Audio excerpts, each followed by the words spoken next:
So we are live. Femi, go ahead, please. Good afternoon, everyone. My name is Femi Ogunshifumi. Welcome to another edition of the Sustainable Agriculture, organized by Sustainable Development Ambassadors of ISAF. Today, we have a very interesting webinar, and we'll be talking about hydroponics. So we have our resource person here, who is a researcher scientist from ISAF. But before that, we'll like the Sustainable Development Ambassadors to present the opening remarks. Suleiman? Hello, everyone, participants from the different corners of the world. This is a Sustainable Agriculture Forum organized by the Sustainable Development Ambassadors of School of Agriculture, Environment and Fertilizer Science of Mohamed State Polytechnic University. Our goal, our vision, our ambition, our mission is to make sure that the Sustainable Development Goals, all the 17 goals, are achieved by 2030, which is the target year of achievement. Well, in our last edition, we invited sustainable development leaders, youth leaders from across Africa to discuss issues on why youth don't participate in agriculture. Why youth a little bit disconnect from agriculture. And then we had a very interesting discussion from a very interesting discourse, and I hope that everyone enjoyed that program. Today, again, we are coming with the second edition of this Sustainable Agriculture Forum, and we hope that you are going to learn a great deal of things. You're going to learn about how to set up a sustainable agriculture. In terms of hydroponics farming, you're going to learn what are the materials you need to set up your micro hydroponics. Yeah, it is a small scale hydroponics in this matter, and then we are sure that our resource person, our presenter, is up to the task to give the details that you need. Please try and get a seat and then a cup of coffee and then listen. Thank you very much. So Thank you very much, Suleiman, for that.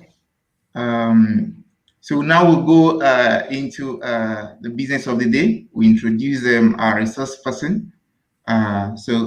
His name is Dr. Mohamed Louay METOUGUI. He's a research scientist at the Mohammed VI Polytechnic University, Benghazi, here in Morocco. He holds a PhD degree in agronomy and food sciences from the Azan II Agronomic and Veterinary Institute, where he worked on organ trade domestication. Before that, he obtained a master's degree in plant breeding at the same institute and a bachelor's degree in biology at the Faculty of Sciences and Technology and Techniques in Tangier. His field of research is focused on carbon biosequestration, rehabilitation potentials of degraded areas using trace species, forest trace genetic resources and technologies for the benefit of degraded environments and small farmers in arid areas. He's also an hydroponics expert, and he has been building different small-scale home systems for optimal plant growth. We all know that hydroponics is a very, very important aspect of agriculture that's long been used, most especially in Southeast Asia, and that has proved to to have a high potential for resource management and efficiency. So, without further ado, I would like to give the ball to our resource person for today, Dr. Louay. Dr. Louay.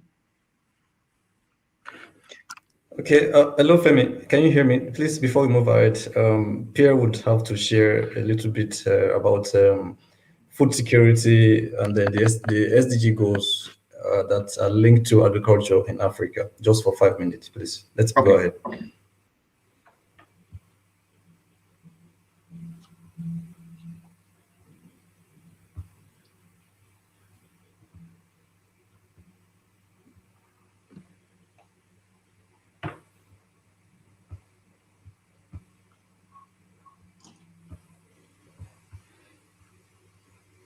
So please, Pierre, go ahead. I think you have the screen. So can you see the slide?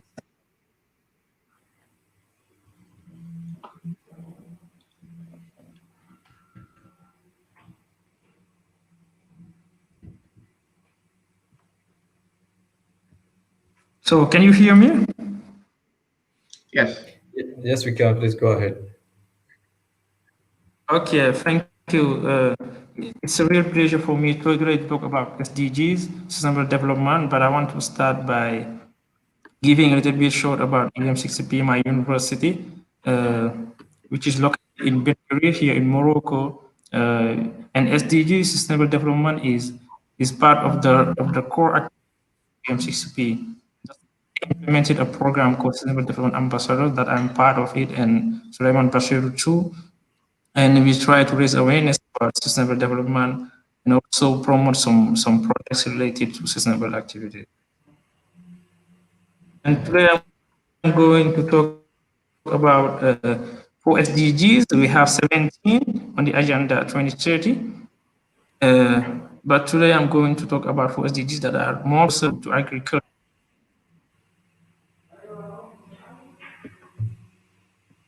And poverty, SDG number 1. The target of this SDG is to end poverty in all its form and everywhere, Africa included. And we can see directly in that screen on our left, on my right side, the disparities between African countries. Here we have the Northern African countries, and down here we have Sub-Saharan African countries. And directly we can see how people live in extreme poverty are different from North Africa to compared to Sub-Saharan Africa. Here, for instance, in Morocco, we have less than 1% people living in extreme poverty, compared to here, for instance, in Nigeria, which have more than half of the population, which are living in extreme poverty. And if nothing is done, according to World Bank, in 2013, 9 in 10 extremely poor people will live in sub-Saharan Africa. And we don't only have disparities between countries, we also have disparities within countries, such as the urban areas and the rural areas. And in the rural areas, the people living in extreme poverty on less than $1.9 a day is more 3 times higher than in rural urban areas. And we know that farmers are mostly living in rural areas. So we can say by extension is farmers also are really poor. SDG number 2, zero hunger. The goal of this SDG is to end hunger and achieve food security by improving to nutrition. And we noticed that according to statistics that globally in Africa, food security of food insecurity, sorry, is gaining more attention and areas. And 239 people in sub-Saharan Africa are facing food insecurity, and 17 million in North Africa are facing food insecurity. Here in that graph, have the graph of sub-Saharan Africa here at the top, and down here we have the graphs of Northern African countries. The red and yellow graph represent the prevalence of undernourishment, and the blue and green graphs are representing the prevalence of severe food insecurity. Since 2014, it started raising again the prevalence of undernourishment and severe food insecurity in sub-Saharan Africa. Africa has did some progress, but since 2014, the food insecurity and undernourishment start to be raising again. And even in North Africa, just the prevalence of food undernourishment is started raising since 2015. Uh, in the world, we have 85% of the world food is produced by small-scale farmers. So they need more attention. Even they live in the rural areas, they are extremely poor, and they produce uh, more than 80% of the food that we eat in the world. So they need more attention if you want to fight against food insecurity. SDG number 12, which are related to responsible consumption and production. The target of this SDG is to ensure sustainable production and consumption practices. According to FAO, during a year, over 400 billion of food are lost through the food supply chain, and this is alarming. And come back to Africa, we can see that post-harvest losses also is still high, and 30% of the food we produce in Africa between the consumption, the production and the consumption are lost. And if you want to go through the food security areas, we need to see how to implement new strategies or innovating in order to fight against these losses that affect farmers a lot.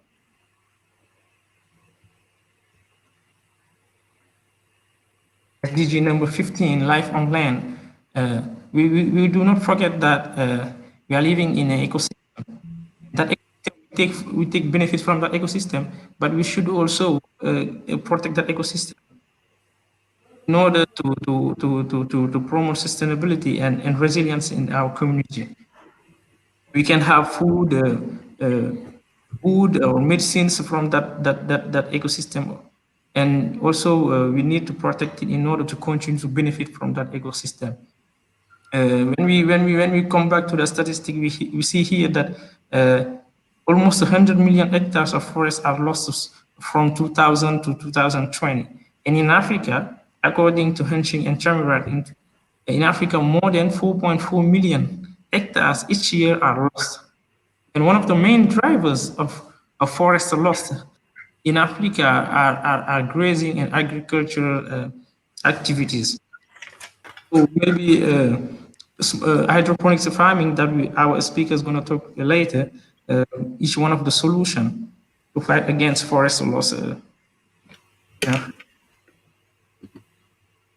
So the whole message today is leave no one behind. Why we don't gonna leave no one behind? Because all of us are part of this sustainable development agenda. Right now, present our world are facing different crises or different challenge related to climate change, pandemics like the COVID-19 crisis, or population growth also, and our lives and livelihood is threatened.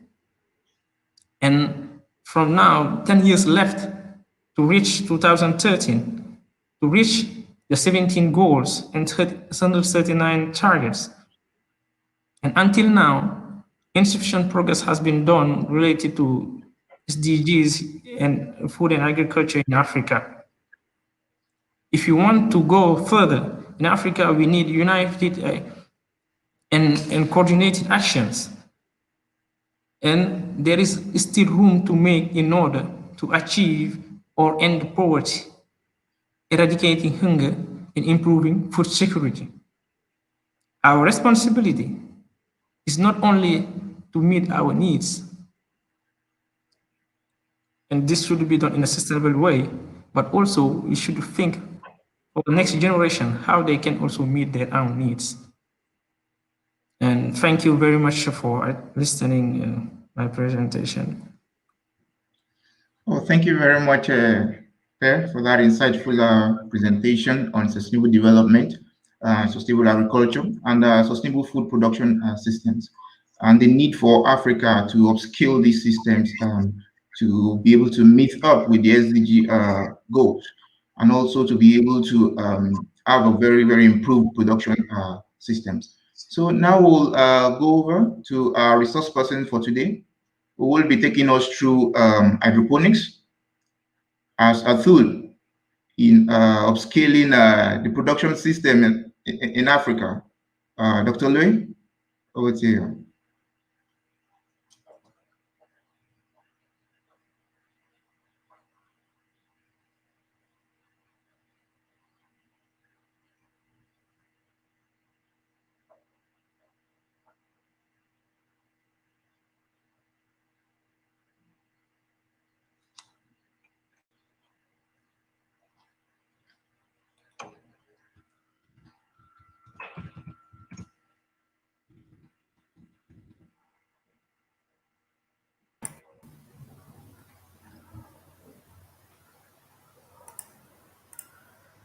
So, can you see my screen? Yes. Okay. So, I am Mohamed. I'm a researcher at the UM6P. Normally, I'm working on forestry and agroforestry, mainly in carbon sequestration and marginal land rehabilitation. So, what the relationship with hydroponics? Actually, because I have an agronomic background, I work mainly on. I can say that I'm a hydroponics hobbyist because I built some kinds of hydroponics at home, and I did some readings, and that's it. And when Mary Solomon heard that, he asks if I can give a talk about my experience in hydroponics. So, and I accepted. And in this presentation, mainly I'm gonna present the history of hydroponics, some theoretical concepts, and also some practical steps that you have to take to build your own hydroponic system. So we're gonna start by history. So hydroponics normally it's a compound word from hydros and ponos, which is like work in water, so or labor in water. So normally, if you are looking for definition, it's growing plants without soil, with given nutrients, and using or not a mechanical root support. And if we're gonna take this definition by those elements, we can say that in ancient time, a lot of civilizations used hydroponics to grow plants, mainly the Hanging Garden of Babylon. If you look in Google for the system, it will be quite clear that it is some kind of hydroponics, and also the floating gardens of the Aztecs in Mexico. So where they built some platforms and they planted and they covered those wood platforms with substrate, and they planted plants on those spaces that they created inside the river. So more or less we can say that humanity discovered hydroponics very early in history.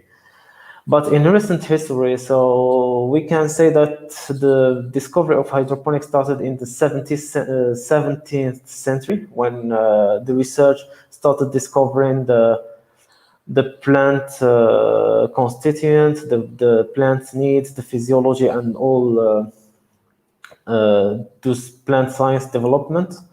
And during the 19th century, we have traces of the first laboratory scale hydroponics experiments, which was called at the time nutriculture, because they were starting to grow plants and giving them nutrients without a soil. After that, in the 20s and 30s, the first commercial scale production started. After during the 40s or during the 30s and 40s, there is the Professor Garrick from the University of California, who really tried to do some really big commercial scale of hydroponics, and he was like, as I know, he was the first one to use the word hydroponics as we know it now. Later, hydroponics culture was adopted by the greenhouse industry in the US, in North America generally, and Europe, especially to resolve disease and pest problem. Currently, normally now the hydroponics are very widely used in greenhouses, mainly as I said, in North Africa and Europe, and also in like space station now for where they are trying to grow their own food. In the world now, some of the largest vegetable hydroponic greenhouse producers are Holland, Spain, England, Canada, the US, Mexico, Turkey, China, Australia, and some Middle Eastern countries. By far, the biggest hydroponic greenhouse producer is Holland, where I found a number of like 10,000 hectares, but it was like a somewhat old number, so it will be like very more than that. And what's interesting about Holland is that it's one of the biggest exporter of food goods in the world, and that having like a very small land area compared to the big agricultural countries, and that is mainly due to their adoption of the new technologies and mainly the hydroponic systems.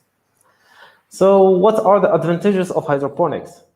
We can say that the crop can grow where no suitable soil exists. So if we are in areas without good soil, hydroponics are a real viable solution to that. So we're eliminating all the labor, tilling, cultivating, and all those normally the soil labor that normally is degrading soil more than more than it's helping it. Because we are like controlling all the parameter or growth parameter, the maximum yields are possible using hydroponics. We can conserve water and nutrients, and sometimes the conservation of water is like can be 10 times to 100 times more than the normal system. And also the soil-borne disease normally are limited, and in the case when we have something like that in our closed system, is like easily eradicated. And also it can help producing food in urban areas. So now, in the words, we don't really use the potential of hydroponics in urban areas, but it's like a real alternative to consider. So here, just to go back to the Netherlands and to have some real numbers. As you can see in this graph,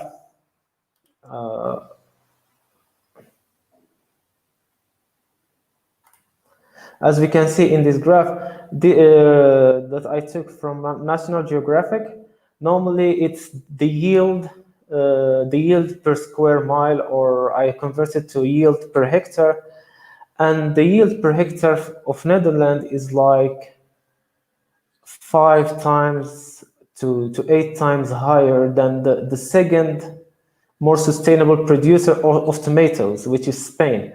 So as we can see here, for example, Netherlands can achieve 85 tons of tomatoes per hectare, where in Spain they are achieving something around 10 to 20 tons per hectare.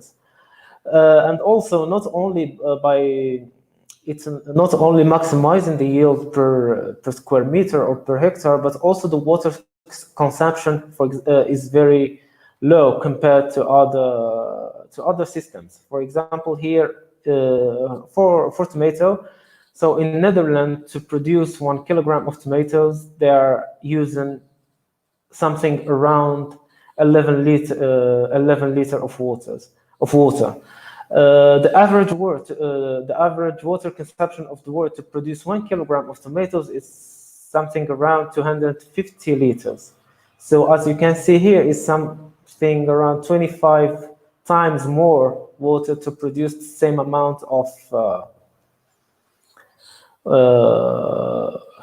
tomatoes. So I'm gonna start now by presenting the different part of the hydroponic system, or the different things that we can control to achieve maximum production. And I'm going to start with the environment, mainly the light. I will talk just a little bit about CO2 and temperature.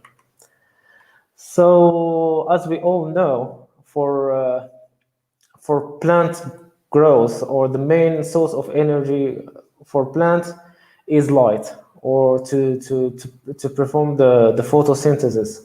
So normally the plant is taking the CO2, the water, and with the power of light, it can transform it to sugars and oxygen. And this is in like the autotrophic respiration. Normally, the three main pigments of the plant to capture those photons are chlorophyll A, chlorophyll B, and carotenoid.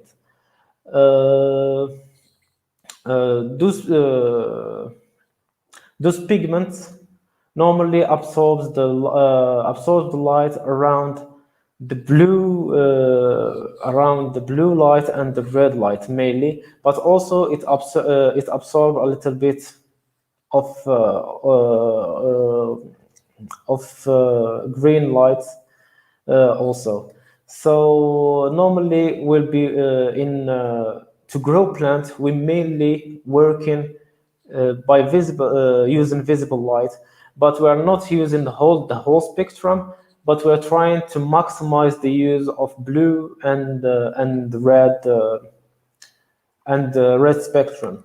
And due to that, we can have some amazing landscapes in Netherlands, I think, where you can see that the greenhouses have like purple light, and this is mainly as said, because they are using some LED lamps, LED lamps, using blue and red lights mainly. Also, you can see here some yellowish light where you're using a full spectrum for better growth.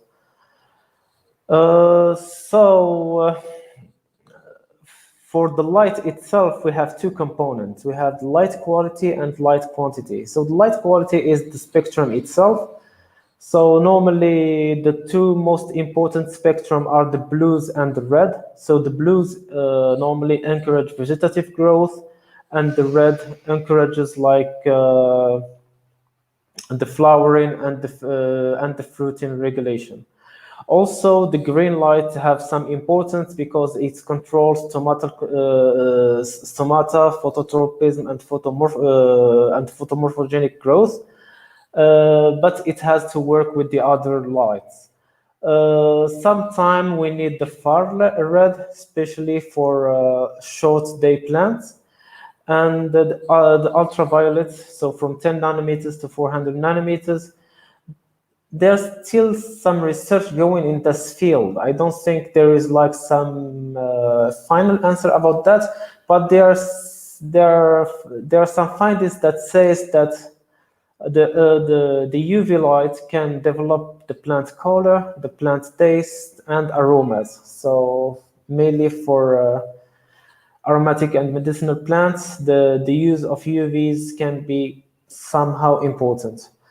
So for like a home grower, what we can be using is like those cob LED lamps. Normally, this one, for example, here can be used to 2 to 3 plants easily, and it costs normally around $30. The main people that sells that, you can find it in like AliExpress in China. So you can find full spectrum and also like purple spectrum. Concerning light quantity, so normally the light is measured using the lux unit. So normally the range of saturation of most plants happens between 13,000 and 21,000. Less than the 30,000, we have a lack of light, and more than 21,000, if we're using like lamps, It's just a loss of energy and more cost that won't like increase the photosynthetic rate. So normally we can measure this using a lux meter, and now we have like very cheap ones, also between $15 to $30. You can have some respectable lux meter, and that's it. So this is concerning the light point in the hydroponics. The second parameter in the environment is the carbon dioxide, and normally it's quite problematic for indoor production when sometimes the environment gets saturated with oxygen and we have lower CO2 rates. But normally for home growers it's not like a big deal, because just ventilating the room would just solve that problem and take it to the CO2, the environmental CO2 level. In the greenhouses, to maximize the yield, normally we can charge the environment even more with CO2, and we normally try to raise the CO2 level beyond the 500 ppm in the greenhouses that's mainly producing, for example, tomatoes. The third parameter is the temperature, and for the temperature, normally it really depends on the species and even on the variety. But we have like some general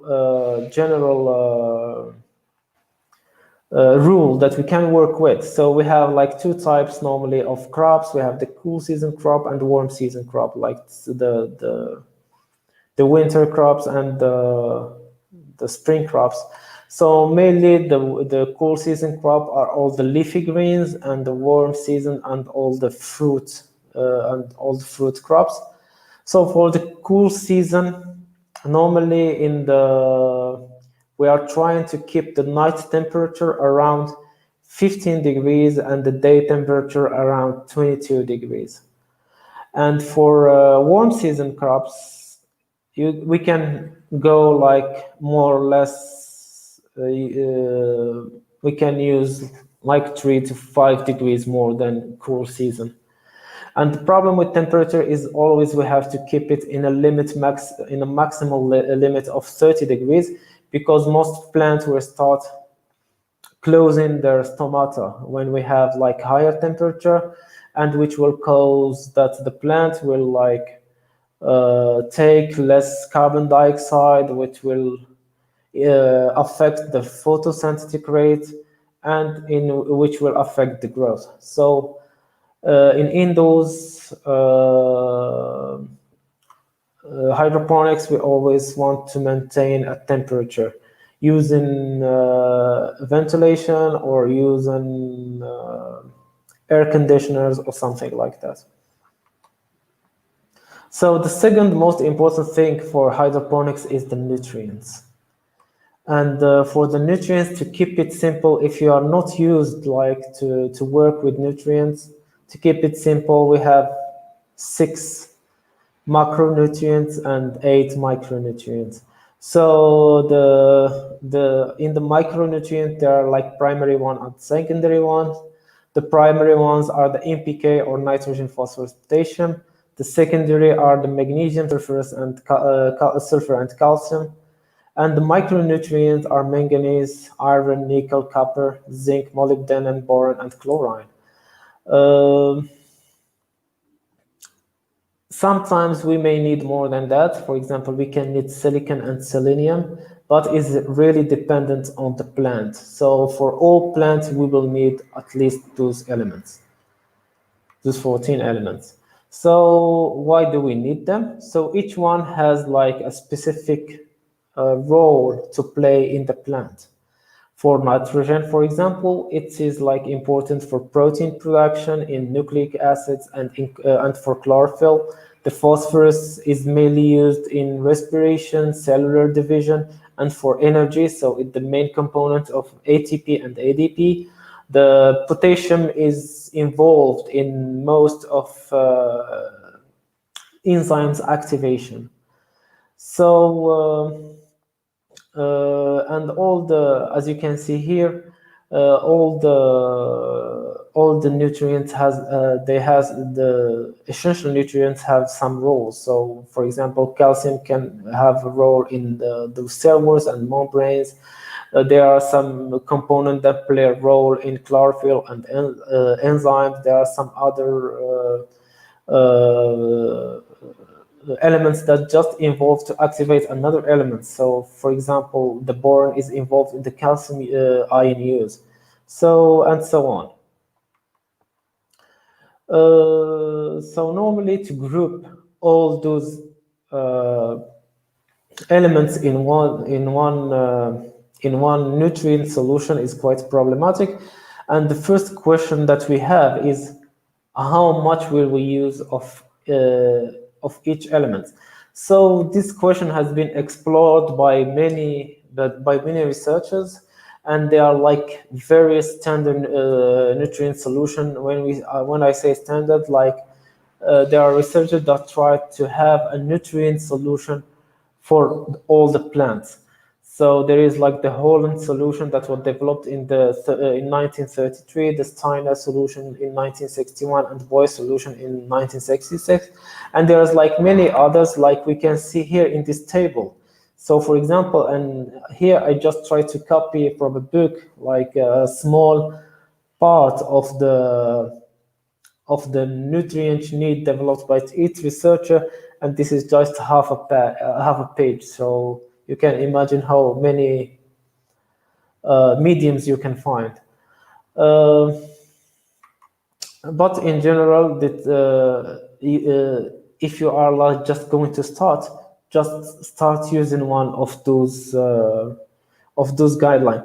But if you know already what you're gonna plant, for example, you're planning to plant lettuce or cucumber or something like that, you have to look specifically for that plant. You will certainly find many works that have been done for those specific species, and have a specific medium, and sometimes you will find how to mix different parts of this medium. So here, just to give you an idea about the abundance of each of the elements in the medium. So by far, normally the potassium is the most abundant nutrient, followed by calcium, nitrogen, phosphorus, magnesium, and also sulfur is like more abundant than nitrogen. And for micro elements, there is the iron, which is in an intermediate state. Is always good to have it in from 5 to 10 ppm, and the micronutrients normally are less, has a concentration less than 1 ppm. So, and the less concentrated, always you will find copper and molybdenum in all mediums nearly. Also nickel. So what can control, or what can make us vary this formulation? Normally the species. So you can start by looking for a specific formulation for the species you're gonna grow. Also the growth stage. So now you can find, when you're looking for something easy, you'll find a medium like this one I'm presenting to you, which is somehow maximized, which can be used for growth stage and flowering stage and fruit stage. But normally in growth stage, you will need to increase the nitrogen, and you will need less phosphorus and potassium. And later on when we start developing fruits and flowers, you will need to increase the potassium, phosphorus, and keep the nitrogen as it is. And also sometimes when we have high temperature or low light, it can affect the nutrients absorption. So we know that in agriculture, or mainly in soil, we're using the solid form of fertilizer, and they are somehow not highly soluble, so it helps with the slow release of nutrients in the soil. In the hydroponic system, we don't really need that. What we need is a highly soluble nutrient and with high purity, because anything can affect our medium. When we are trying to do formulation, it's better to have formulation for different stages. So when we are like changing the nutrient solution, you are changing it according to the stage. Mainly when we are making, we have two options to work with nutrient formulation, as we can see, as we will see later. There is like the direct formulation, where we use small elements. We dissolve the element directly into water without going through a stock solution, and this is somehow easier for like small growers, but it's not what's mainly used in like big hydroponics plants. In those parts, we're mainly trying to separate our elements into two groups. So we will have mainly one solution containing mainly calcium, nitrogen, potassium, and iron, and solution B, which will have all the micronutrient and sulfur and phosphorus. And that's mainly because in high concentration, the iron and calcium will start have reaction with sulfur, and they will complex each other, which is not good for our nutrient solution. So here, I'm just gonna go back for the formulation that or the concentration that I showed you of macro elements and the micro elements. So here I gave you like each element, how much do we need in like per part per million, or that can be converted more or less to milligram per liter of water. So for example, for this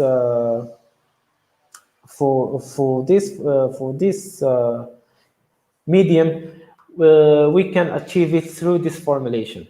And normally it won't be like exact, but maybe some elements will be like overestimated or maximized, because always our nutrient comes in form of salts or of salt, and we will dissolve it always. For example, calcium always will bring within the nitrate, potassium always will bring within nitrate or phosphate or something like that. So we have to find our best combination.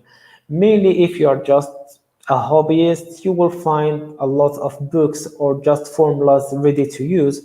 But normally, I'm just here I'm just going to show you how we went from, for example, 180 ppm to 8 grams per 10 liters of calcium nitrate. So the formula of calcium nitrate normally is CaNO3. The nitrate is, we have two nitrates with one calcium.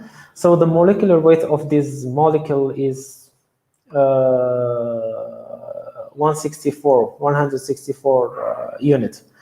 From that, we have to get to the percentage of calcium in this molecule. So for calcium, for example, is like normally the atomic weight of the calcium is like 40. So it is more or less 24% of the whole molecular weight of calcium nitrate. So now we know when we are using like 8 grams per 10 liters of calcium nitrate, we are given something like 2 or more or less 2 or like 195 grams of pure calcium or calcium ions per 10 liters to the plant. So using that, we have like 40 normally here I gave you the concentration in 10 liters. So for 1 liter is 800 milligrams of calcium nitrate. So 40% of this is more or less 195 milligrams per liter of water, which is equivalent of 195 ppm. So then those formulation, you have to be very careful with them. So we don't want to have excess and we don't want to have deficiencies. But normally deficiencies and excess can be observed easily in the plant. As we can see here, for example, just if you have some plant and you see that you have some necrotic symptoms, chlorotic symptoms, or the leaves started to have some spots or something like that, you have to look for what is the problem. And it will be mainly an excess or a deficiency, and mainly the excess in one nutrient causes the deficiency in another nutrient. So that's what we have to be careful. So if you have those kind of deficiencies, you can use those types of charts where you can start by going, for example, if you see I have, for example, chlorotic new leaves. So I'm gonna see, is it interveinal? It is the entire leaf. So if it is interveinal, it is stem shortened. It's stem shortened or no. Then you can have, if you can know if you have like a problem with sulfur, with zinc, with iron, or with manganese. So more or less, it will take some expertise to learn exactly where we have the problem, but it's easily like manageable. So once we make our nutrition solution, normally we have to keep it in a certain pH. And I think if you did some or studied some agriculture or just fertilization, you are familiar with this chart, when you can see that the optimum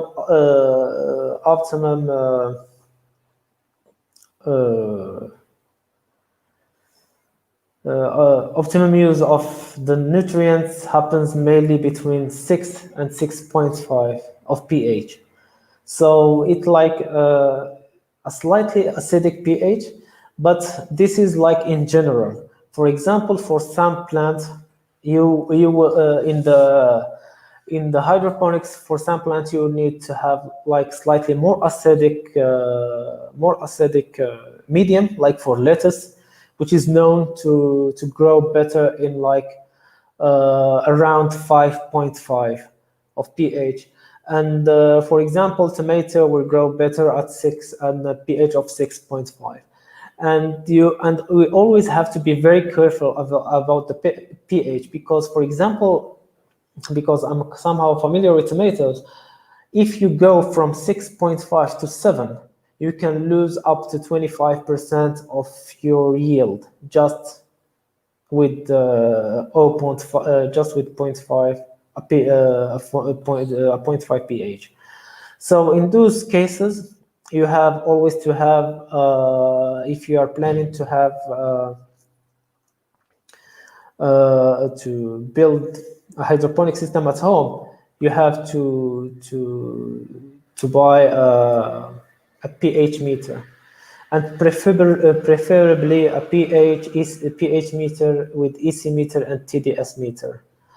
So for the pH, if you find it like low. To rise it, you can use some very available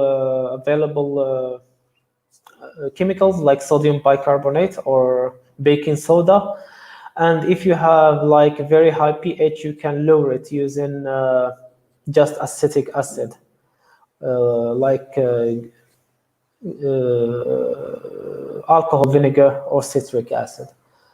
Also, I didn't mention it in a slide, but your mediums should be always nutrition solution should be somehow between 1.5 to 2.5 millisiemens per centimeter of electric conductivity, and higher than that, you will you can have like a response to salinity. So that's why I recommended that you have to buy a pH meter with EC meter and TDS meter, and this apparatus normally costs around, with the 3 components, will cost you around $30 more or less, and it will give you, it won't be that very precise like a lab grade pH meter, but it will give you an idea about what's happening in your medium. And also the TDS will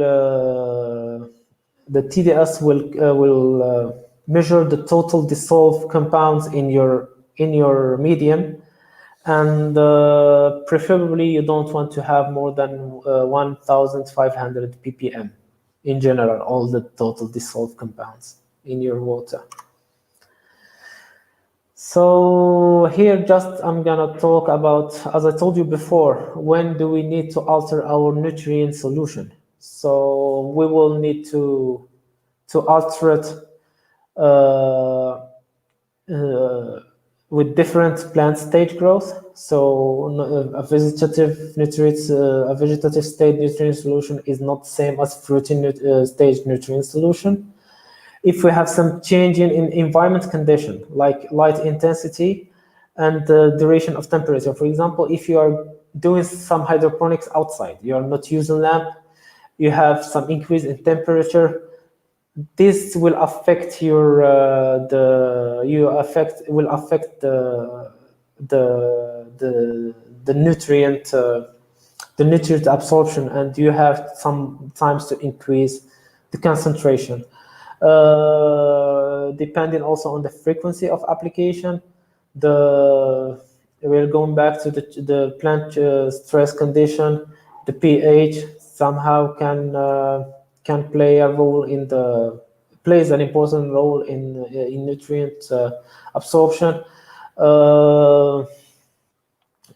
will need to alter our nutrient solution mainly to counter an insufficiency. So if we find our plant is suffering from some deficiency, we have to correct that and generate to a changing environment.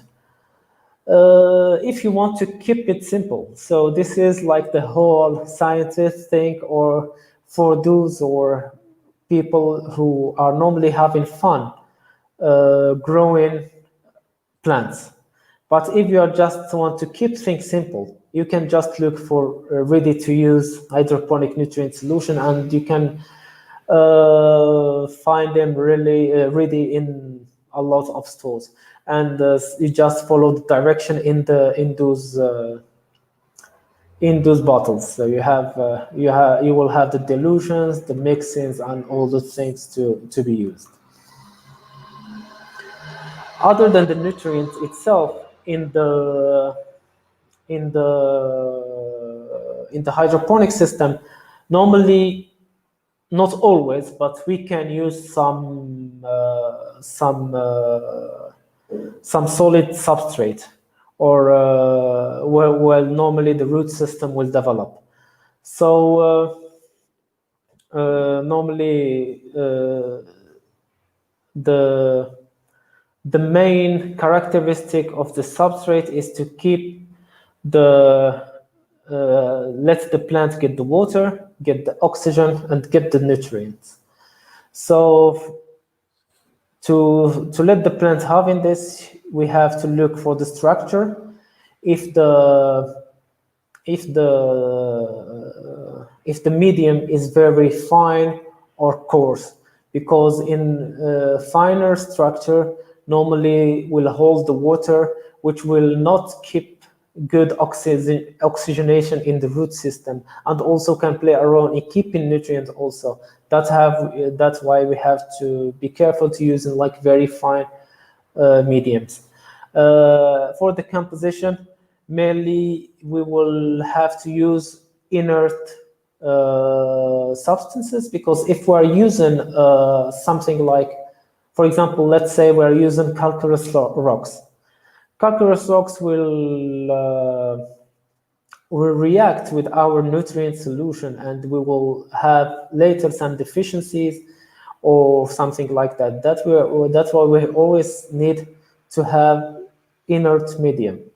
The third component in the sterility, so we always have to buy sterile medium. So we don't want some kind of nematodes or soil-borne diseases. We have to look at the water retention properties of the medium itself, and also the root support. So we don't want to have something like very smooth medium that won't let the plant develop the roots around it or anchor in don't let the roots anchor into it. So in hydroponics now, mainly we are using gravel, not that much, because we normally in hydroponics they were used to use gravel before, but not that much now.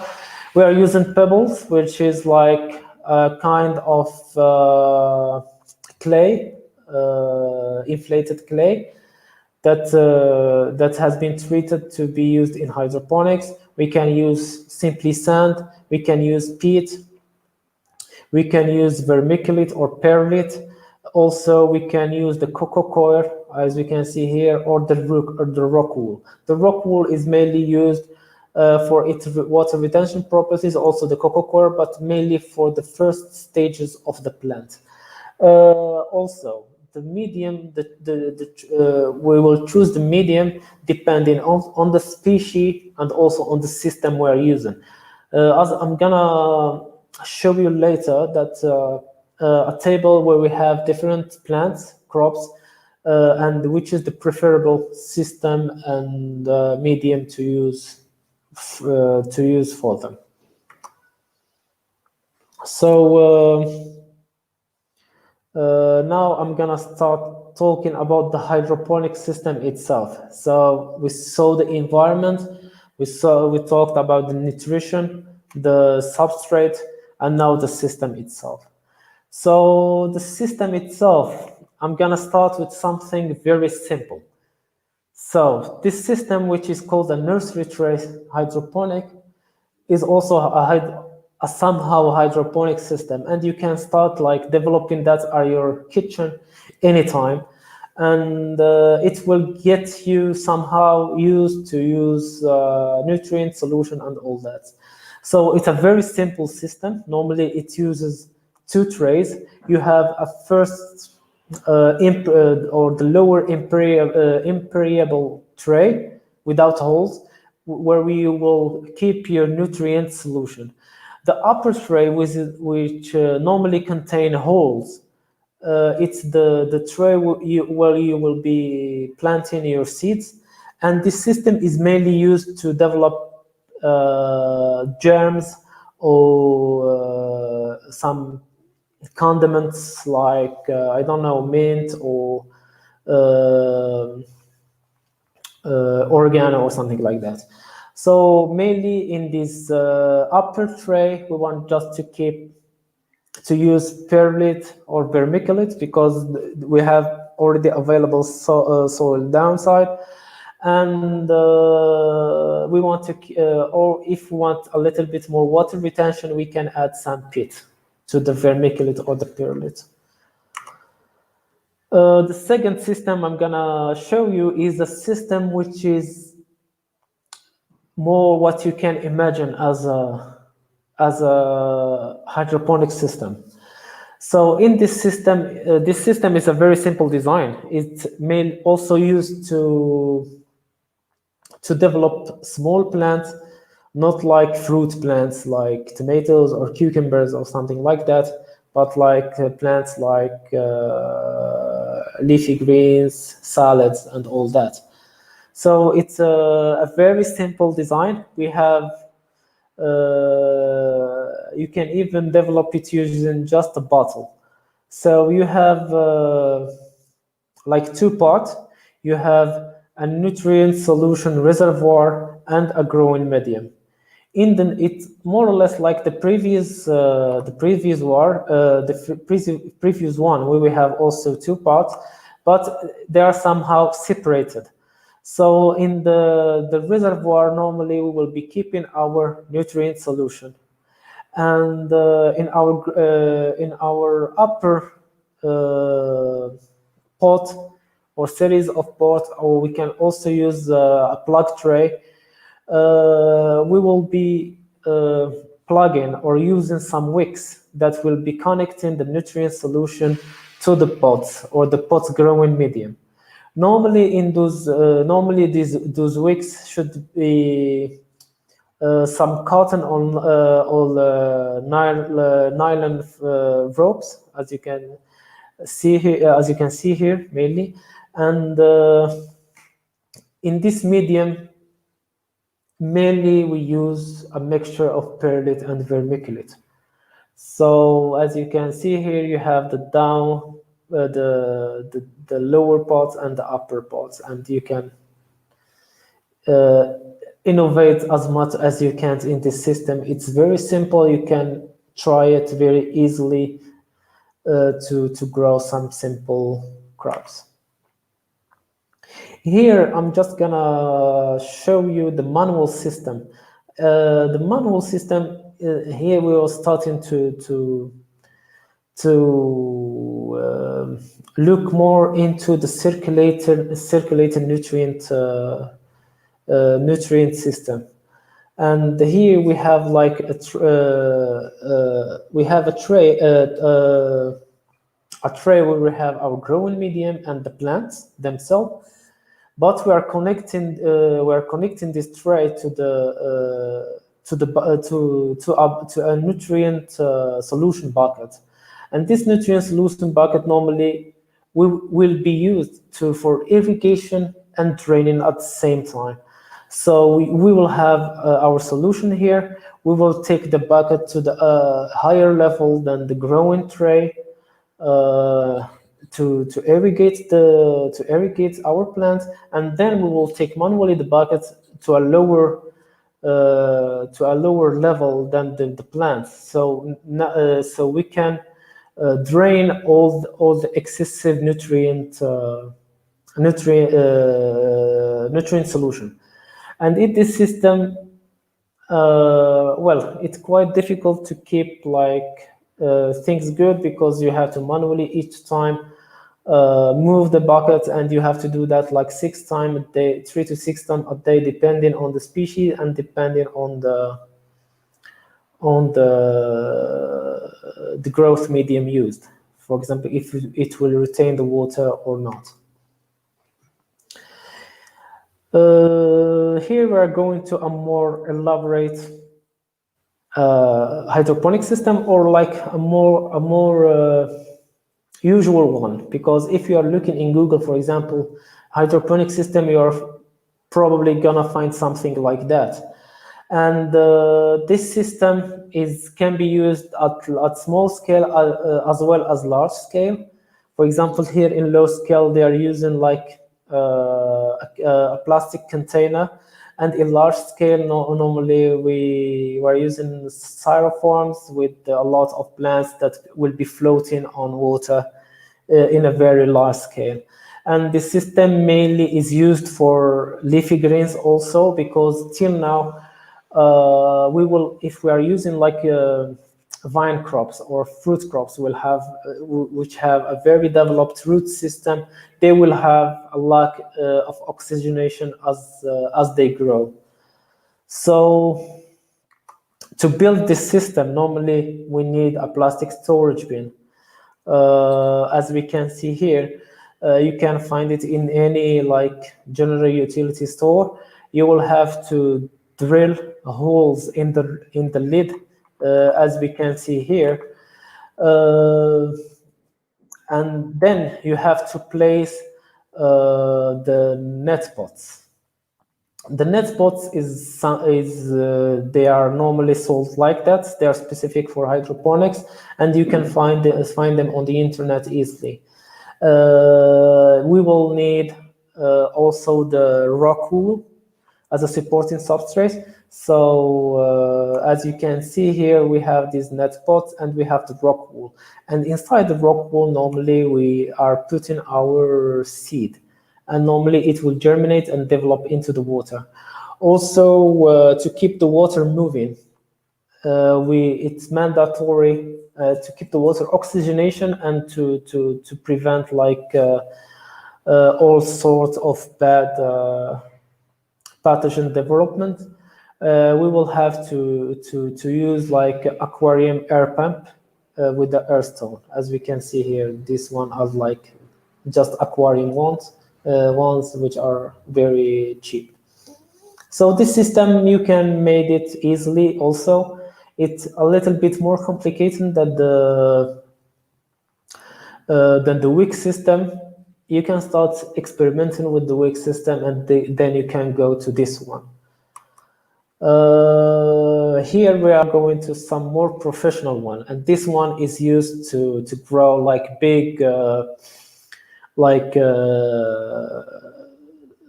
very developed plant, and it's mainly used. It can be used indoors, and also it's mainly used in industry. For example, if you are visiting some greenhouse using hydroponics, for example, for pepper or cucumber or something like that, you will find a plant in a substrate, and this substrate is getting flooded or overflowed with the nutrient solution, and this nutrient solution is drained again.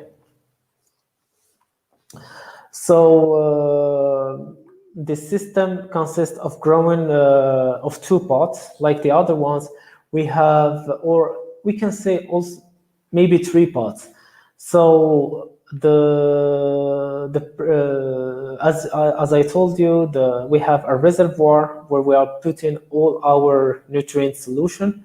We have a flood tray, the tray where we are going to put our pots. Normally, it's not like net pots like the other. It can be net pots, or it can be some other type of pots or bags or something like that. And the system, we will have a submersive pump that will take the nutrient solution with a timer. So we will have a timer, for example, 6 irrigation per day. This pump will take the water to the flood tray, will flood it, and then normally we'll have a floater to know when to stop, or it will be programmed, and then all the excess nutrient will be took back to the reservoir. And here the plant will be taking all the nutrients it needs, the medium also. So more or less it's the system. To build such a system, as you can see, as I told you, we'll need 2 storage bins, one for nutrients and the other for plants. The growth rate may be larger than the solution reservoir, but it will be normally shallower. So the reservoir normally will be something from 50 to 100 liters, and should have a height of 30 centimeters. The flood tray itself normally can be around 20 to 25 centimeters of depth. And as you can see in this system, we have pots with our mediums, and inside in the mediums we can put our plants that we can grow them outside in plug trays and take them back here, or just start them here directly. And so the nutrients will flood all this area, irrigate the plant, and then go back to the reservoir, be drained to the reservoir. Here is just a photo of the submersive pump that normally should be used. The second most important hydroponic system. So the first important one is this one because it's used in large scale to develop fruits. The second is the NFT or the nutrient film technique system. This one is more used to grow leafy greens at large scale and can be used at home using PVC pipes and some simple things like that. So it is considered like a classic hydroponic cultivation system because before growing fruits, normally we were growing leafy greens, and normally the growers are using mainly nutrient film technique. So the idea is to have a pipe like this one and have a thin layer of or thin, as we call it here, film of water from 1 to 2 or nutrient solution from 1 to 2 centimeters. So normally we'll have a bin or a reservoir down. The nutrients will be cycled through the pipe, will go through the plant and go back to the reservoir. And we can have simple ones like this one. As you can see, we have the plant, we have the root system, and the root system somehow touching the nutrients, and also some growers started trying some more innovative system, which is a multi-layer nutrient film technique to grow like bigger plants. And as you can see here, the root system will take the nutrients from different parts of the roots, and also using this technique, the plants can have more important oxygenation. This nutrient film technique can be developed at home easily. As you can see here, we can use just normal PVC pipe. It's not something like very scary. So we will need the PVC pipes. Depending on your needs, you can use smaller one or bigger ones. Here we have the water acrylic deposit or just a bin. So a normal bin to our reservoir for nutrients to be cycled. You will need the flexible tube to take the nutrients from the bin to the higher part of the system, or somehow like here you will just have not higher pipe, but a pump with enough power to take the water from the one end to the other. But for home growers, it's better to use this technique. So wood aluminum frame to deposit all your pipes, a small submersible pump, so to take the nutrients from the bin to the system, net pots, so to use them like this. So normally the water will be here, rock wool or cocoa coir to use it as a growth or germination medium for the plant, and aquarium air pump and the air stones, so to keep the water oxygenation and water moving. So mainly those are the systems that can be used in hydroponics.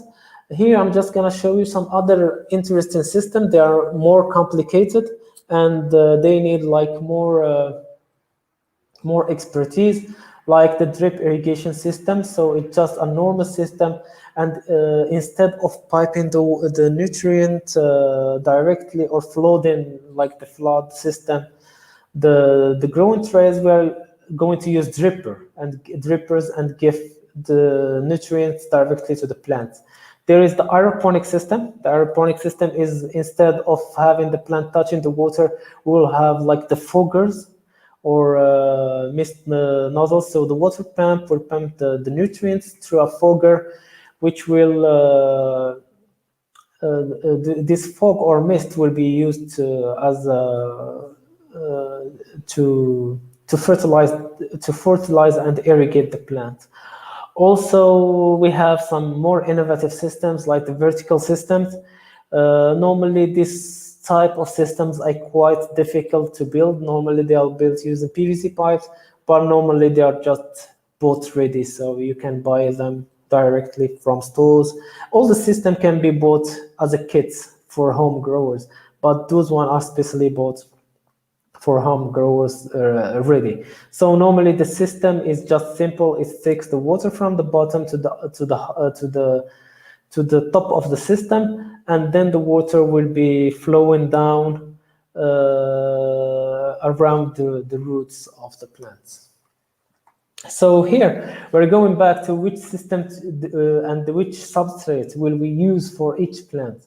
So normally you can see, for example, lettuce, arugula, basil, cilantro, and all the more or less greens can be developed in NFT system, in wick system, and more or less in hydroponics. So those systems like the NFT and wick can be easily used to develop like the greens crops. Also, depending on the plants, it can, for example, the greens normally prefer perlite, coco coir, and here the mixes, it depending on what you want to mix. Also, for example, some plants will prefer rocks, clay, perlite, or vermiculite. The tomatoes normally can grow in nearly any medium. And for the hydroponic system, tomatoes, pepper, melons, and cucumbers normally can be grown in the flow system, as I told you, because it was developed mainly to those types of plants. In drip irrigation also. And we can, well, the wick system, it depends on you, and the NFT system also, if you're using the multi-layer, they're starting to have some results in plants like tomatoes. So to wrap up this session, what you will need, you can buy some full spectrum bulb to start. You can buy some full spectrum bulb lights, LED lights, or you can just use the sun. Buy a lux meter, at least to know more or less how much the quantity of light that you have. Buy your nutrient solution elements ready to use, or buy elements if you are like confident that you can develop your nutrient solution easily. You have always to have with you a pH ECTDS meter. It's very important to monitor your nutrition system, and sometimes you will just need to change it or something like that. And the part of the system you want to build, and the ambient temperature and the humidity meter. So just to check how much temperature you have, how much humidity so you don't have a problem. And the most importantly, just start. Here I've just given you some further readings. So I collected some books, maybe. So these three, first book, Hobby Hydroponics, How to Hydroponics, and the Essential Guide to Hydroponics are a beginner level. I really recommend this first one. For the medium level, if you are just used to plant things, or you have agricultural background, you can use the Hydroponics, A Practical Guide for Soilless Grower. Is a very good book. And if you are somewhat advanced, you can use this book, the Commercial Hydroponics, and also the Hydroponics for Food Production. Will show you more what happens in commercial or industrial scale. And thanks you.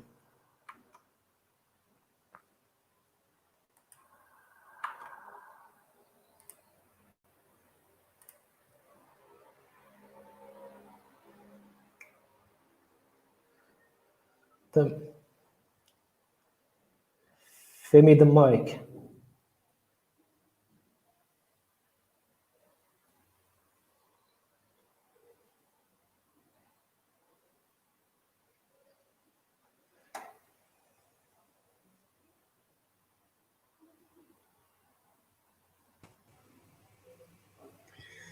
Yeah, thank you, Dr. Louay, for the wonderful presentation. The presentation is very rich and it's information loaded, and I believe our listeners have gained a lot of things from what you have said. Femi, I think you have a little bit issue with your mic. Please unmute so that you can come back to the presentation. Okay, I think it's okay now. Yeah. Okay, thank you very much, Dr. Louay, for that presentation. It was in-depth and precise in every form.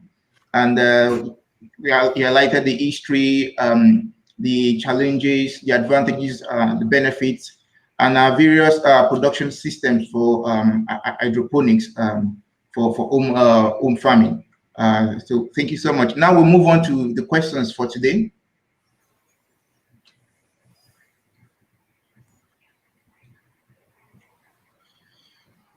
So our first question for today, okay, coming from Professor Bulif, professor in ISAF.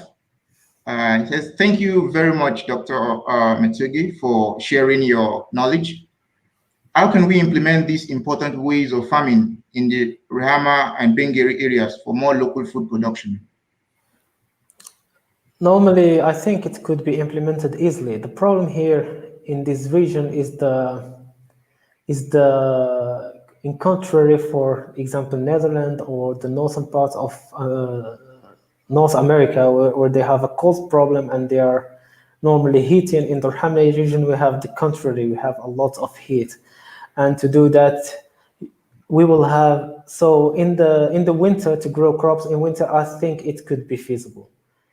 Especially we have some mild temperature during winter, but in summer, like to have all year round production in summer, it will be quite challenging, and you will have a high energetic cost to just in environment cooling itself. For example, when you have like 49 degrees, it will be quite difficult to cool the system, but I think it's quite feasible.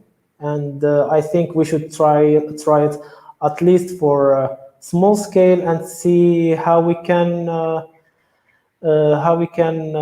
cut in energy cost for cooling, or use more sustainable cooling systems. So yes, I think we can use that. Well, thank you very much for that. So the next question is coming from Hopkins Park 5. So, Doctor, can you also just talk on scalability of hydroponics as well as the economics in the implementation of this technology? So the scalability, as I told you in the beginning, normally, currently we have like very large scale farms where we are using hydroponics, especially in Europe and North America. So we're already using that, and they've been very successful, especially in Netherlands, where they are trying to control every aspect of production, from light to temperature to growing medium, and also somehow the varieties that they are using. For the economic implementations, if I understood well, for the hydroponics in large scale, it will be quite expensive. Because, for example, if I remember, I have a number in head. It was like somehow $1 million per hectare to have a fully controlled system using for those type they are using in Netherlands, to have like high quality light, high quality greenhouse, have high quality control of CO2, monitoring everything, the electronic and all that. It would be quite costly. But to start somewhere, you don't have to control everything. You can just start in like using just normal greenhouses, try something submerged system or a flow system, and start from that, and then develop little by little. But if you want like a commercially available hydroponic system, it will be quite costly. Thank you for that, Doctor. So move on to the next question now, which is from our professor in ISAF, Professor Robert Mickelson. Thanks for organizing this seminar today and the entire program. I enjoy seeing the excellent students running the presentation. So this is a comment. Thank you so much, Professor Rob. So we'll move on to the next question.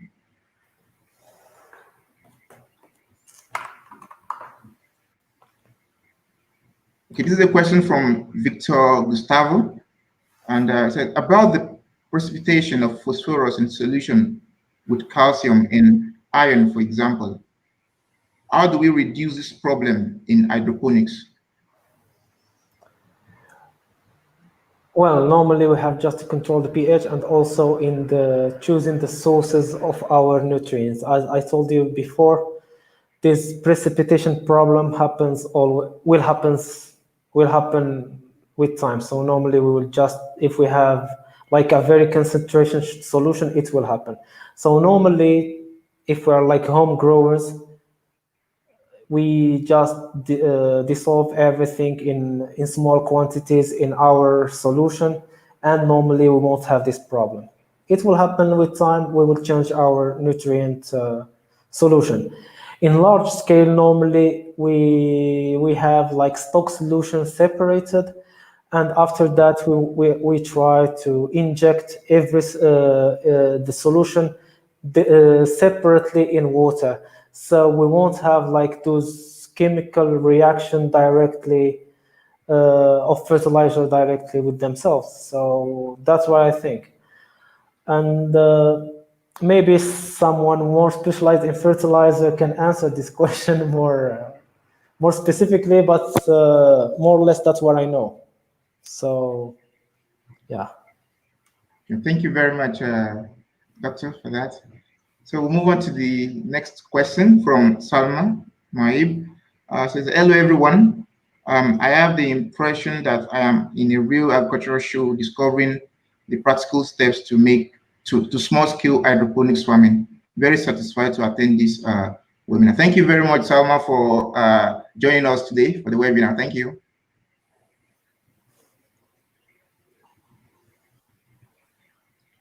So we have a question from Jalil Mohafid. Says, in terms of hydroponics concept, and as far as sea bottom is rich of flora, is there any research on how to benefit from the sea?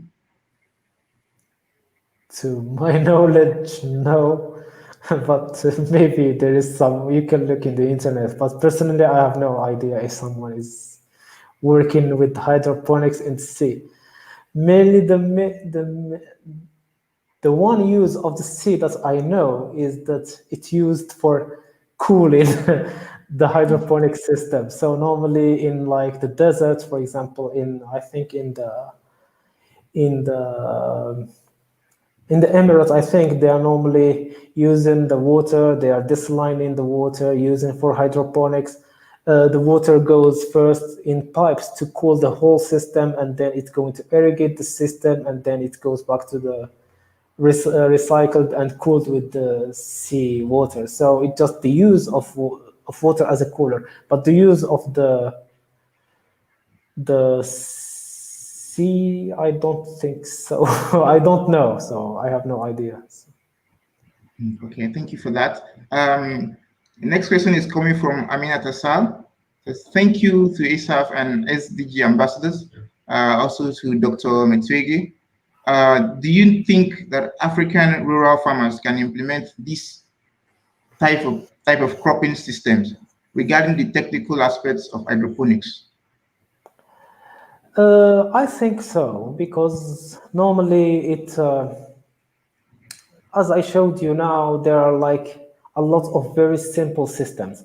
So for like a small grower or small farmer in Africa or Morocco generally, there are some kind of ground middle between the high productive hydroponics greenhouses and this very small scale house hydroponics. So, and they have some very interesting, in Africa, I don't know if there are some experiments, but I know at least in Southeast Asia, They are using, for example, the NFT system. They developed a system with bamboo. With bamboo, so it comes like very cheap, and if we have a lot of sun, we can just do some shading with some some leaves or something like that. So we don't really have to to use a very developed system to benefit from the hydroponics. So yeah, I think that's a small farmer can start discovering. It will take some kind of learning curve to really learn how to use hydroponics, but in general it can be quite easily developed by small rural farmers. Oh, thank you very much, Doctor, for that. So we have the next question. Hello, Doctor. Can you please give an estimate of what is needed in terms of cost and materials to install a small-scale system at home? So it depends, even at home, it depends on your scale. For example, I will just give you an estimation. For example,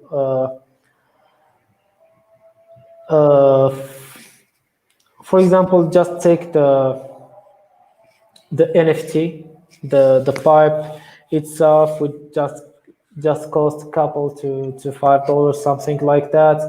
It depends on the holes. For example, if you have a pipe with just 3 to 5 holes, you will need more or less 1 to 2 lamps. So the lamps themselves, if you are going to the high side, you are using $30. If you are in the low side, you can have some lamps using like $15 to $10. So, and also you will need the pumps themselves is something around $25. And all those sensors like the pH meter and the humidity sensors, temperature sensor, and all of those, normally in a bundle you can have them around $50. So I think you can start more or less with $100, maybe a little bit less, or you can have like a respectable system with sometime $100 to build it. The cost is another thing, so it's depending on where you live and the cost of electricity, because if you're starting to grow a lot of plants, you have a lot of lamps, you have a lot of motors or pumps. Here you will be using quite you have quite high energetic cost, and if you are living in a country where the energy cost is quite high, you will have a high maintenance cost for the system, or working cost for the system. So I think, yeah, $100 can do the work. Okay. Thank you very much for that, Doctor. The next question is, can you point to any store or warehouse in Morocco to get all these materials? Well, actually, not much. Well, you can check Bricoma or something like that, but you won't find all the components that you need. Normally, personally, that's why I don't know like stores in Morocco, but you can find you're surely find, because all the stores that sell the equipment for example, greenhouses or drip irrigation systems in Agadir will have some kind of equipment that you will be using. But personally, most of the equipment that I bought it online directly from Jumia.ma, or you can use AliExpress.ma. So AliExpress is mainly what I was using, because you can have very advanced technology quite cheap. But problem now is with the coronavirus, the shipping is getting quite expensive. But after that, normally I'm mainly using at least for the the electronic part, I'm using the internet. For the hardware things, just go to any irrigation, not hardware, so the pipes, the bins, all those things. You can go to any irrigation store. You will find what you need. But I don't know like someone who specifically sells hydroponic material. Oh, thank you very much, sir. The next question is, can the planting materials be obtained easily? And are they cost effective for small older farmers? So we're so it's like the same question. So we're going to, it depends on the country. So sometimes you can have access to really cheap material to do hydroponics. For example, I just remember an initiative that has been done, I think in Egypt or something like that, where they used an NFT system. So they used PVC pipes.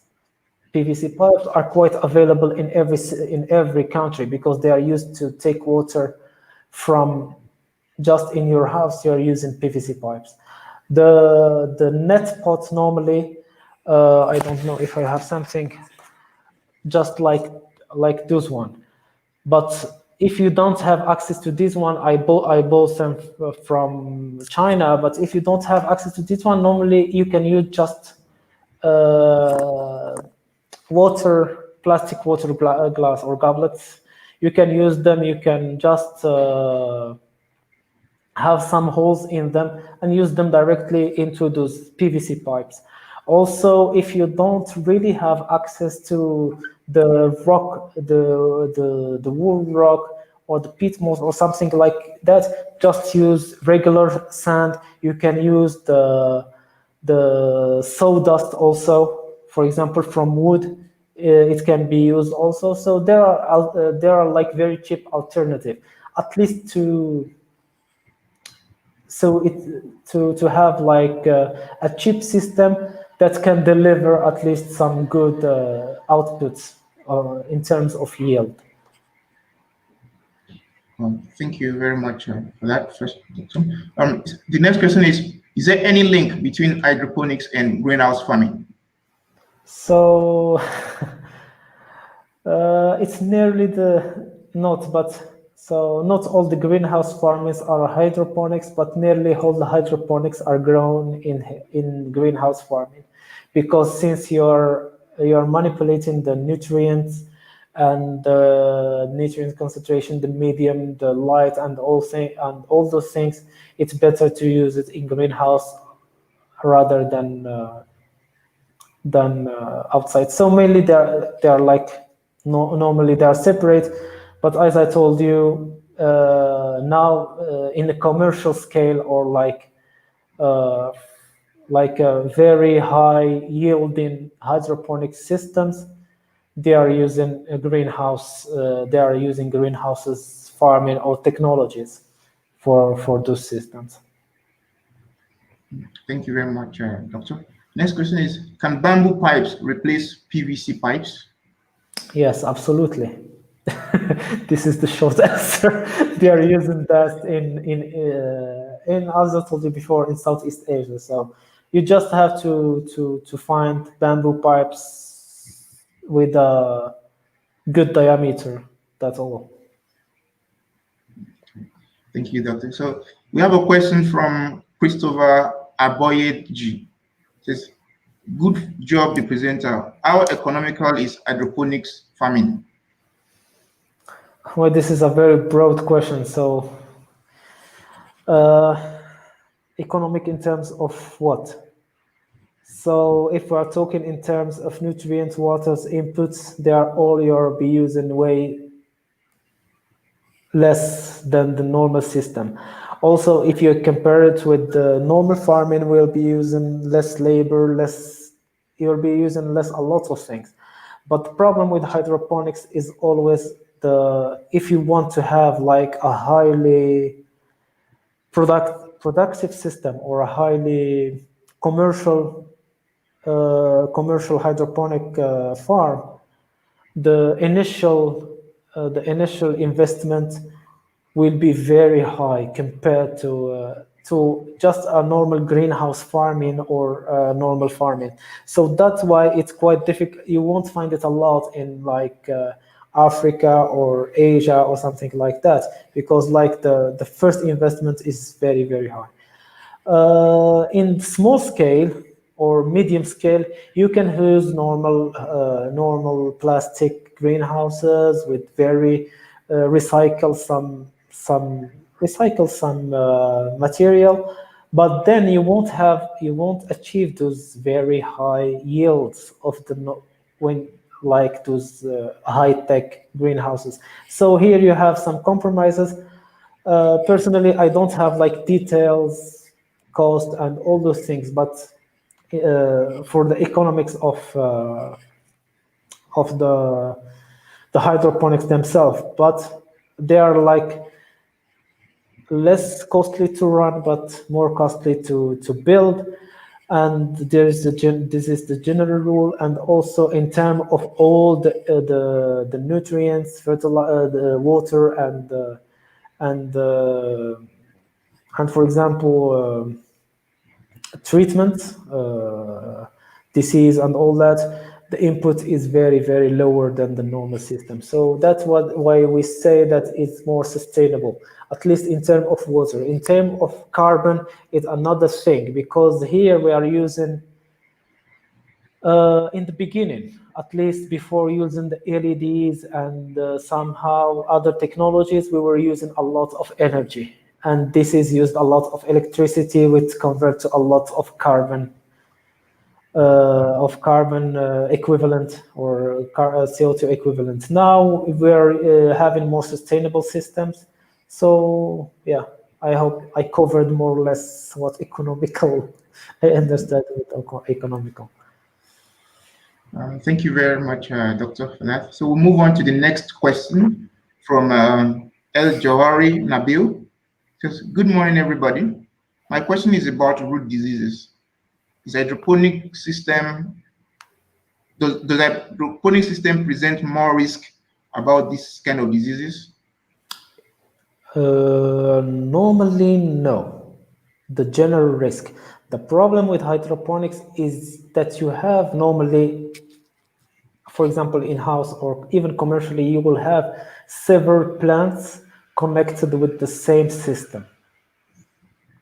So normally you should protect your system from having those diseases from the beginning by checking the medium, the nutrients, the water, and all those things. So in the beginning, you should have like more or less sterile system.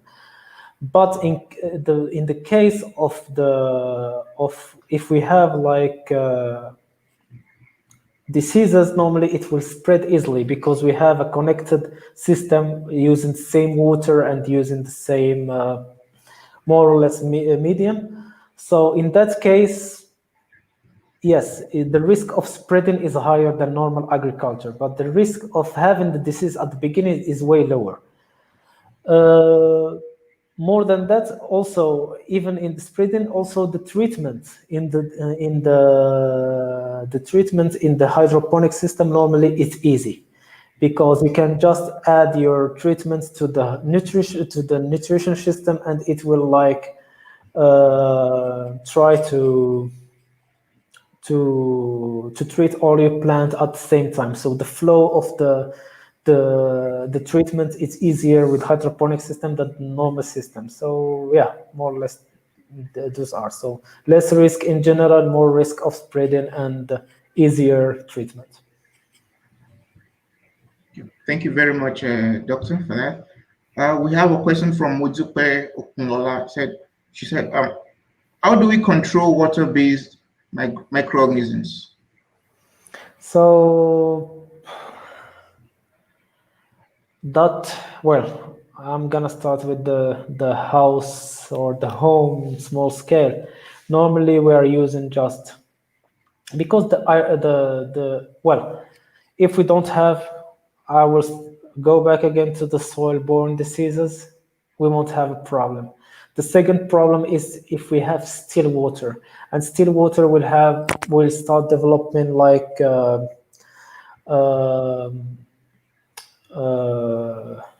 anaerobic bacteria, and those kind of bacteria can cause some problems in the whole system,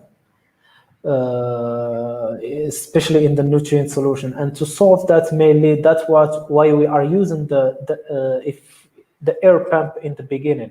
So the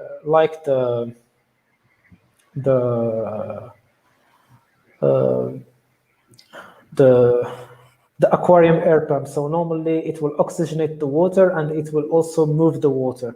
So the risk of development waterborne microorganisms is way less. In big scale, I'm not sure, but I think they are using more. They are using treatments. They are using filtration systems, and also sometimes they are flushing the system and using a whole new water, but it depends on the system in general. But just keep your water aerated, oxygenated, and you won't have a lot of problems. Thank you very much, Doctor, for that.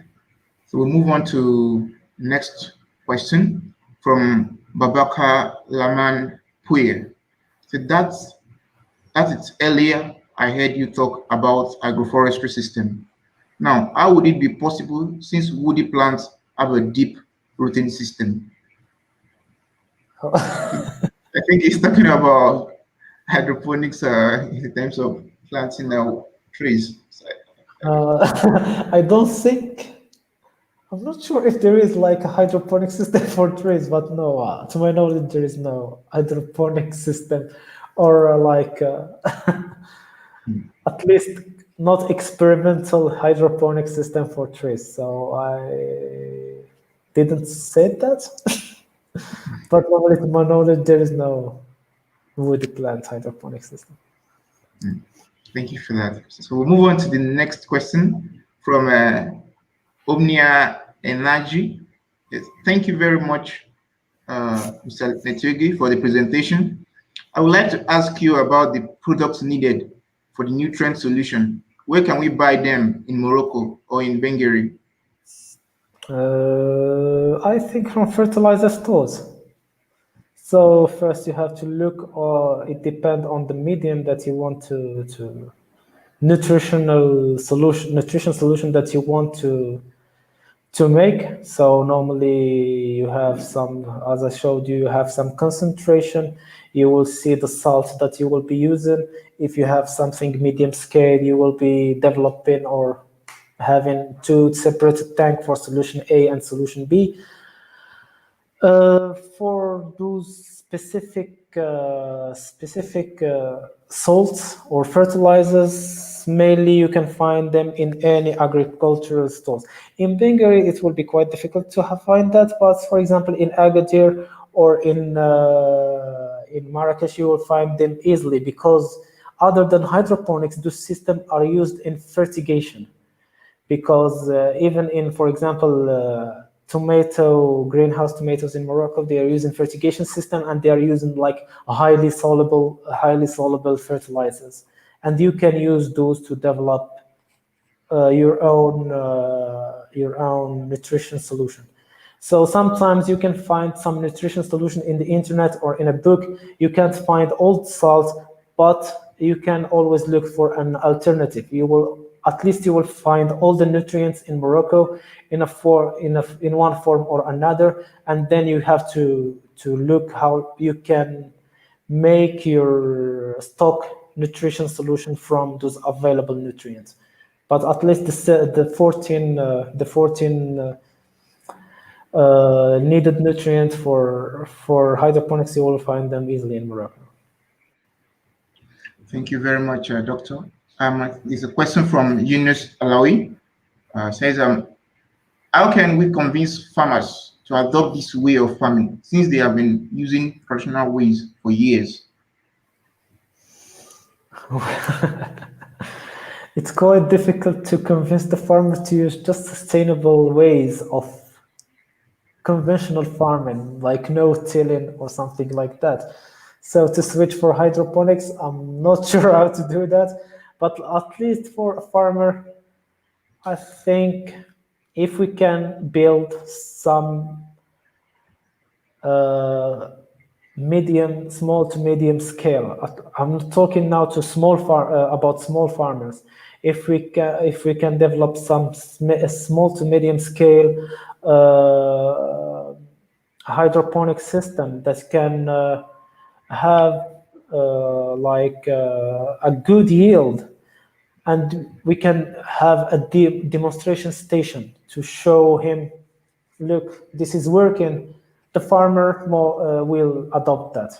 And I'm sure of that because the farmer only believes what he can see and what he experiments.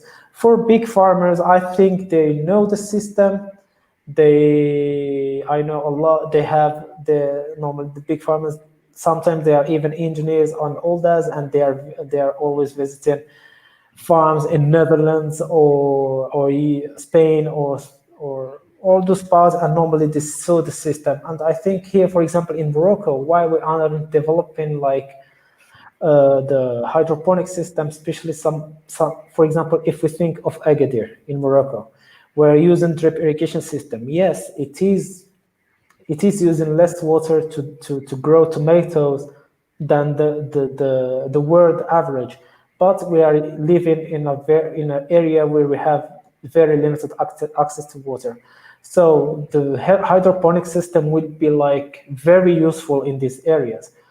But the problem that we faced there is that for like the big farmer, he has to use to have good yield, he has to use high-tech hydroponics. And high-tech hydroponics, the initial investment is very high compared to normal farming. So those are the two parts for small and big farmer. Thank you very much, Doctor, for that. And we have this from Adeyemi Olusegun. Thank you, Professor. Can we still have access to this presentation for some of us that missed the beginning of the program? This broadcast is actually saved on our YouTube channel, so you can watch it over again. It's recorded. So we move on to the next question from Jalil Muhafid. In terms of hydroponics concept, okay, I think we've taken this question. Yeah. We'll move on to another one.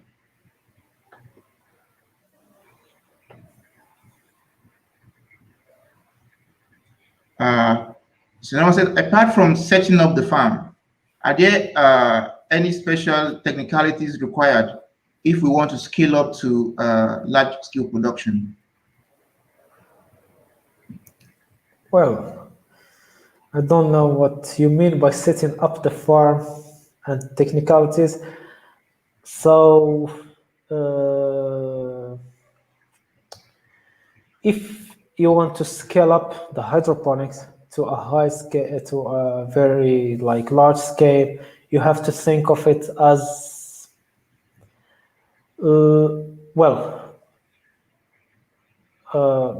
other than the system itself, the piping and all those things that you saw in the presentation, you will need the greenhouse, more especially if you want high yield, and you will need the irrigation station. So you have to think of it as you will have a normal greenhouse farm, but in the inside, instead of growing plant directly on soil or on pots, you will be growing them in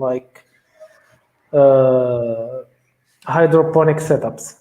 So it's mainly that. So you have to think about all the electronics, all the control system, the IT that comes with it, and all the irrigation system, which would be quite complicated to always keep the pH and the salinity and to have the mixes and all the things. So it's mainly that. So the technicalities is to have a fertigation station, to have a weather station, to have to be monitoring everything inside the greenhouse. So the light, the the light, the temperature, the humidity, and all those things, other than the system itself. Okay. Thank you very much for that, Doctor. I have a question from Christopher Aboye G. It says, Titonia diversifolia, that's Mexican sunflower, and Chromolena odorata, that's a siamweed, are used as organic amendments. Can the extract of these plants be used in hydroponics farming?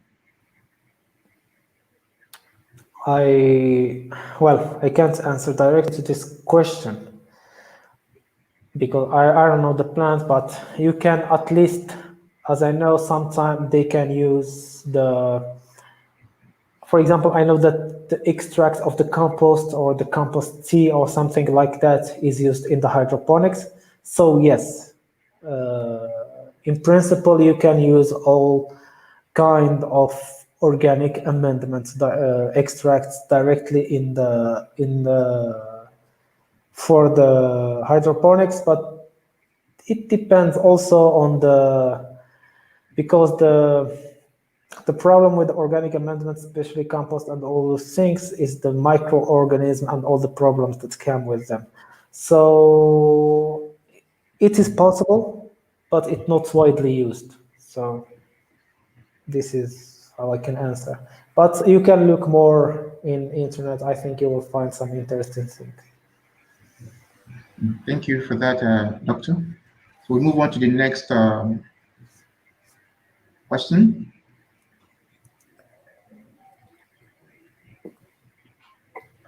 Okay. Thank you very much, Doctor, for the presentation. So from me here to wrap. Thank you, everyone. Thank you for the participants. Thank you for staying tuned. And please do not forget to click on the subscription button so you can get notification of our next webinar. Now I'll leave Suleiman to give the closing remark. Suleiman? Yeah, thank you, Femi. That was a very interesting presentation and moderation from Femi. A nice presentation from Dr. Louay. Dr. Louay, we appreciate you accepting our request to come and give this talk. I thank you for inviting me, and I'm sorry if I can't if I didn't answer everything. As you know, it's not really my specialty, but I I answered as I can, and I presented what I know. So, and thank you again for the invitation, and I hope you learned something. Sure. We've learned a lot of things, and I believe our listeners out there have gained one or two things. Now this is the right time for you to invest, to start investing in hydroponics. It is part of sustainable agriculture. Like my friend said last month, that's Toyib Aremu, he said there's no one single route to sustainable development.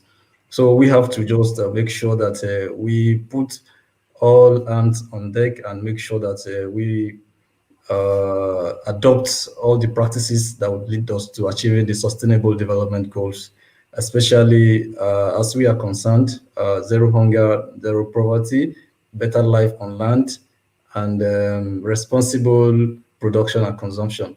Thank you very much, everyone, for your attention, for your comments, and for your remarks. We appreciate the Director of School of Agricultural, Environment, and Fertilizer Science, Mohamed VI, Polytechnic University, in person of Professor Asisi Yasri.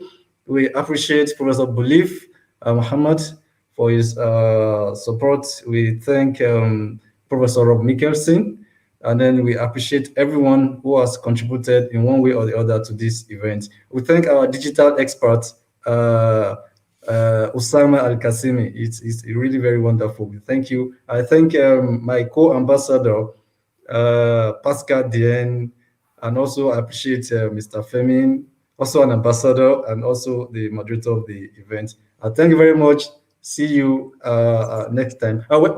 Before I conclude, I would like to inform the students of the school that by the time the school resumes fully, we are planning to organize the practical work, handiwork on the hydroponic setups, which will be also coordinated by the ambassadors, and then we would also like the the speaker of today's webinar to coordinate the training.